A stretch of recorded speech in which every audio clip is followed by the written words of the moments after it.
এ রাজ্যের প্রতিটি নাগরিক আজকে বিপর্যস্ত, তার মধ্যেও আপনারা আজকে আমাদের আহ্বানে সাড়া দিয়ে এই সভাতে যোগ দিয়েছেন। আপনাদের অসংখ্য অসংখ্য ধন্যবাদ।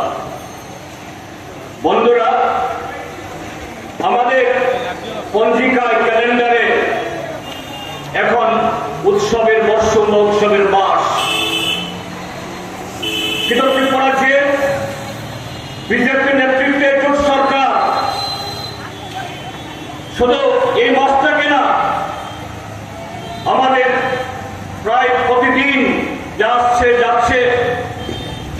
এটাকে একটা দুর্যোগের মাস, দুর্যোগের দিন হিসাবে আজকে পরিণত করেছে। সেই জায়গায় আমরা ভারতের কমিউনিস্ট পার্টি মার্ক্সবাদী, আমরা যারা এ রাজ্যের 40 লক্ষ মানুষের তাদের জীবনের, তাদের স্বপ্নের বাস্তবায়ন আমরা চাই, জীবনের উন্নতি আমরা চাই, সেই জায়গায় এরকম সময়েতে যখন নানাভাবে আপনারা জর্জরিত, তখন এই কর্মসূচি গ্রহণ না করে আমরা বসে থাকতে পারি। আমরা আমাদের কেন এই কর্মসূচি গ্রহণ করতে হয়েছে?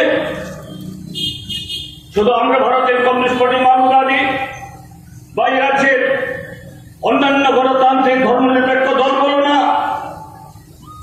আজকে ত্রিপুরা রাজ্যের প্রায় সবকটি দৈনিক পত্রিকা, সোশ্যাল মিডিয়া এবং প্রায় প্রত্যেকটা নাগরিক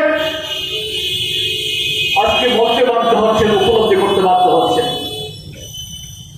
আমি গত 6 বছরের বা গত 2023-এর মার্চে দ্বিতীয়বার বিজেপি সরকার আসার পর তার পরিসংখ্যানের কথা বলছি না, আমি শুধু গত 6 মাসের কথা বলছি। গত 6 মাসে এ রাজ্যে 50-টির বেশি খুন হয়েছে।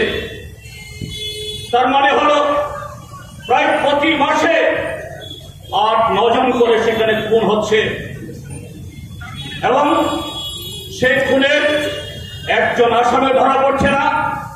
নামকে আসতে কোন আসামে ধরা পড়লেও তাদেরকে 2 দিন বাদে লঘু ধারায় এদেরকে গ্রেপ্তার করে তাদেরকে ছেড়ে দেওয়া হয়। একই ধরনের গত 6 মাসে আমাদের রাজ্যে 1300-টির বেশি ঘটনা ঘটেছে নারী এবং শিশুদের উপর অপরাধ। সেখানে র্যাপ, গ্যাং রেপ, তারপরে তার মৃত্যু, অপহরণ, আরো নানা ধরনের ঘটনা। এবং যখনই কি হত্যা, কি ধর্ষণ, কি অপহরণ বা ডাকাতি যেখানে ঘটনা ঘটছে, নামগুলো বেশি আসছে শাসক দলের দেবতুল্য কার্যকর্তারা। আর যে মাত্র সেই দেবতুল্য কার্যকর্তাদের নাম কোন এফআইআর এর রিপোর্ট হয়, পুলিশের তদন্তে প্রকাশ পায়, পুলিশ আর 1 কদম এগোতে পারে না, তাদেরকে এগোতে দেওয়া হয় না।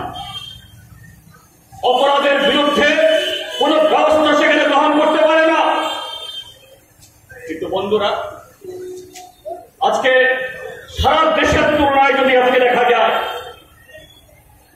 আইন শৃঙ্খলা রক্ষা করার জন্য, মানুষের জীবন মাল রক্ষা করার জন্য আরক্ষা প্রশাসন দরকার, পুলিশের নতুন ট্রেনিং দরকার। সেখানে এই কিছুদিন আগে আমাদের ভারতীয় পার্লামেন্ট নিয়োজিত একটা সংস্থা, তাদের একটা রিসার্চ রিপোর্ট এরা বের করেছে, সারা দেশে পুলিশের খাতে যখন খরচ করে 4% করে, আর এই ত্রিপুরা রাজ্যে এই পুলিশের পেছনে খরচ করছে আমাদের বাজেটের 7.42%, প্রায় সারা ভারতবর্ষের তুলনায় তার প্রায় দ্বিগুণ।